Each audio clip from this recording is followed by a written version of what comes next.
আসসালামু আলাইকুম। আজকে তৈরি করব সিম আলু দিয়ে বাঁধাকপি ভাজি। প্রথমে বাঁধাকপি, সিম লবণ দিয়ে সিদ্ধ করে নিতে হবে। বাঁধাকপিটা সিদ্ধ হয়ে যাওয়ার পর একটি কড়াইতে তেল দিয়ে আলু দিয়ে দিব, সাথে পেঁয়াজ কুচি দিয়ে দিব, তারপর হালকা লাল করে ভেজে নিব। সাথে লবণ, হলুদ গুঁড়ো হালকা নেড়ে দিয়ে দিব আদা বাটা, রসুন বাটা, জিরা, এলাচ, দারচিনি, শুকনো মরিচ একসাথে বাটা, কুচি করা টমেটো দিয়ে ভালো করে নেড়ে নিব।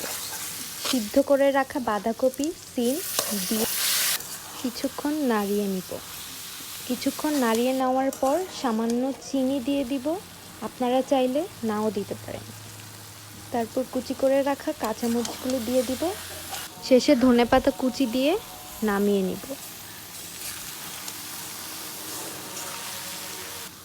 এই ভাজিটা ভাত, রুটি, পরোটার সাথে খেতে দারুণ লাগে।